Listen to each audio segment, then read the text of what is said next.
Rambo, writer तृप्ति, anchor Nitin Dahiya. पाक को तंग करने वाले कुलभूषण। हेलो दोस्तों, मैं नितिन आपका स्वागत करता हूं बॉलीग्रैड स्टूडियोज में। जब भारत के कमांडर अभिनंदन बाघा बॉर्डर से इंडिया वापस आए तो वो हर दिन एक इंडियन के लिए किसी जश्न से कम नहीं था। पर अभिनंदन जैसे ही एक जाबाज शख्स को पाकिस्तान ने सता कर रखा, जो अभी तक लौटा नहीं, जिसका नाम है कुलभूषण जाधव। क्या आपको पता है कि किस बात की वजह से उन्हें पाकिस्तान ने पकड़ लिया है? पाकिस्तान ने कहा कि वो रॉ एजेंट है, पर रियल कहानी कुछ और ही है, क्योंकि वो रॉ एजेंट है ही नहीं बल्कि रिटायर्ड इंडियन नेवी ऑफिसर है।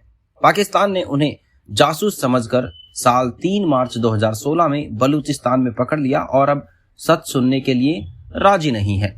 अब थोड़ा सा कुलभूषण की जिंदगी पर हम गौर करते हैं। कुलभूषण का जन्म महाराष्ट्र में 16 अप्रैल 1970 में हुआ। फिर उन्होंने साल 1987 में नेशनल डिफेंस एकेडमी में एडमिशन लिया और सन 91 में उन्हें नेवी के इंजीनियरिंग ब्रांच में काम करने का मौका मिला।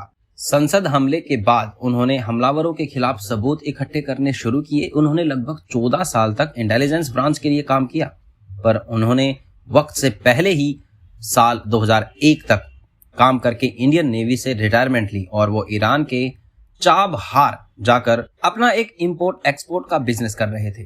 तब उनके पास एक पासपोर्ट भी मिला जिस पर हुसैन मुबारक पटेल नाम लिखा था। तो बस पाकिस्तान सरकार ने उन्हें जासूस ठहराकर अगवा कर लिया।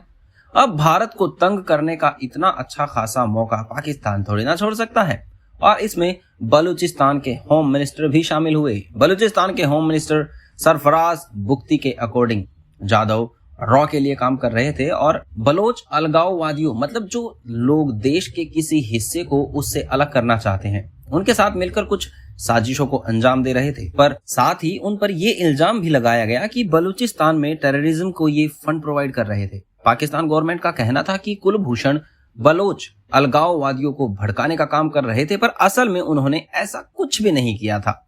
फिर क्या, पाकिस्तान के फील्ड जर्नल कोर्ट मार्शल के उनके खिलाफ केस फाइल हुआ।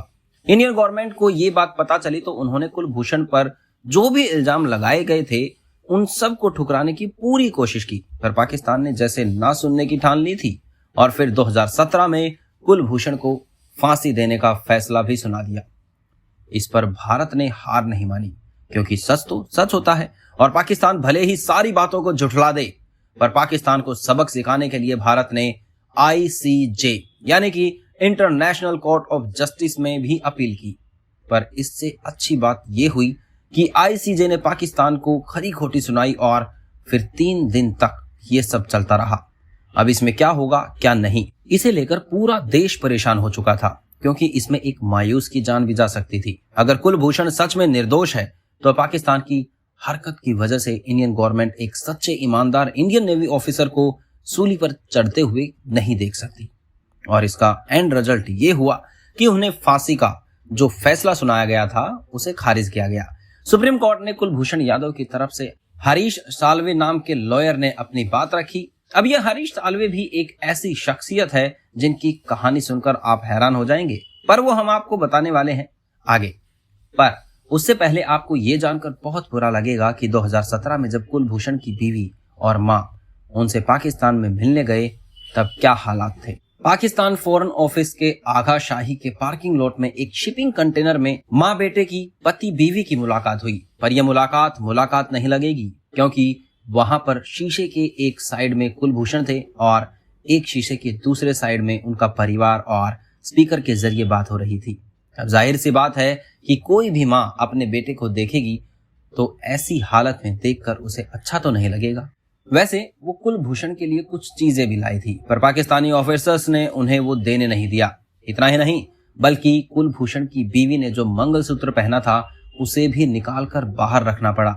मतलब पाकिस्तान की हरकतों पर सब लोग थू थू करते हैं, क्योंकि ये हरकतें ही ऐसी करते हैं। मतलब सीधा सीधा समझ आ रहा था कि पाकिस्तान भारत से बदला लेना चाहता है। जरा सोचिए, जब कसाब 26/11 के बॉम्ब ब्लास्ट केस में इंडिया में पकड़ा गया तब इंडियन गवर्नमेंट भी उसके साथ ऐसा सलूक कर सकती थी, पर उन्होंने ऐसा नहीं किया।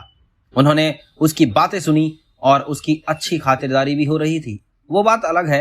पर कुलभूषण के केस में पाकिस्तान ऐसा कुछ भी नहीं किया, क्योंकि उन्हें जिम्मेदार ठहराकर फांसी दिलाना ही उनका प्लान था।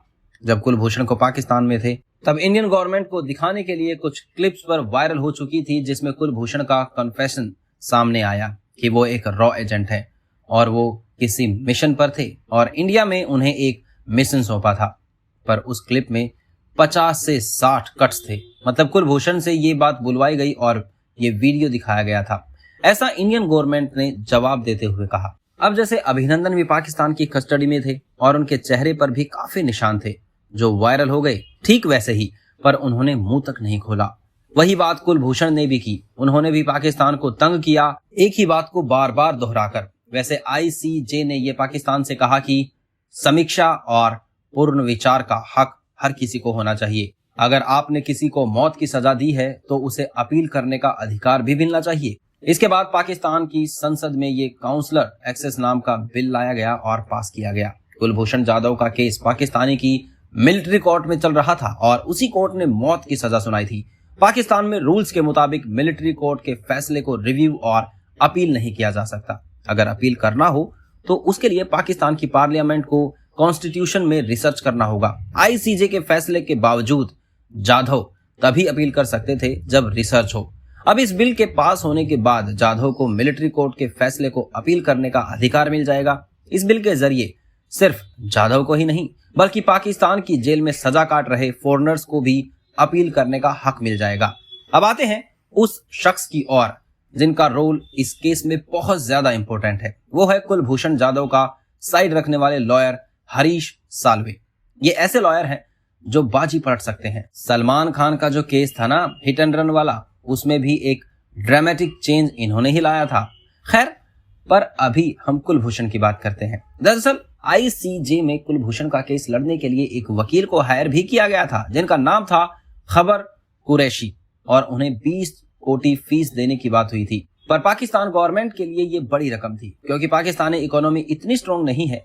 फिर हरीश साल्वे ने ये केस ले लिया। पर इसकी खासियत क्या है पता है? इनकी फीस सुनकर आप हैरान रह जाएंगे। ये हर केस के लिए 30 लाख रुपए लेते हैं। तो इससे अंदाजा लगाइए कि कुलभूषण के केस के लिए इन्होंने कितने पैसे लिए होंगे। 50 लाख, 60 लाख, 70 लाख या 1 करोड़? नहीं, 1 करोड़ नहीं बल्कि 1 रुपया। शौक लगा ना? पर यही सच है। जब कोर्ट ने अपनी बात रखने के लिए पाकिस्तान को 90 मिनट्स मिले थे तब कुरैशी ने सिर्फ 50 मिनट्स में ही अपना काम निपटा लिया। पर इसके खिलाफ साल्वे ने पूरे अच्छे ढंग से अपनी बात पेश की और जिसकी वजह से उन्हें सराहा गया। हरीश साल्वे ने यह भी कहा था कि पाकिस्तान में कुलभूषण जाधव से अभी अब्यूजिंग लैंग्वेज में बात की गई। जाहिर सी बात है कि इस केस के बारे में क्या हुआ ये जानने के लिए पूरा देश तड़प रहा था। तो इससे जुड़ी कुछ बातें हरीश साल्वे ने शेयर भी की थी। पाकिस्तान को थोड़ा ईगो प्रॉब्लम है। ICJ ने फैसला सुनाने के बाद भी उन्होंने कोई कार्यवाही नहीं की और इस केस के लिए जिन्हें इंडिया के जेम्स बॉन्ड कहलाए जाने वाले अजीत डोवाल ने भी पाकिस्तान से बात की थी। पर अगर पाकिस्तान को सुनना ही नहीं है तो फिर वो नजरअंदाज ही करेगा। इतना सब कुछ है पर अभी तक कुलभूषण जाधव वापस नहीं लौटे हैं और पूरे देश को उनका इंतजार है। तो अब देखते हैं कि हमारी इंडियन गवर्नमेंट किस तरह से पाकिस्तान को मुंह तोड़ जवाब देकर कुलभूषण को वापस लाती है। वैसे जो रैम्बो फिल्म आने वाली है जिसमें टाइगर श्रॉफ दिखाई देने वाले हैं, उसमें हो सकता है कि ऐसी ही ना सुलझी हुई कहानी हमें देखने को मिले या फिर किसी ऐसे शख्स को वापस लाने के लिए किसी मिशन पर रैम्बो को भेजा जाए। ये तो फिल्म आने के बाद ही पता चलेगा। तो इंतजार करते रहिएगा। धन्यवाद।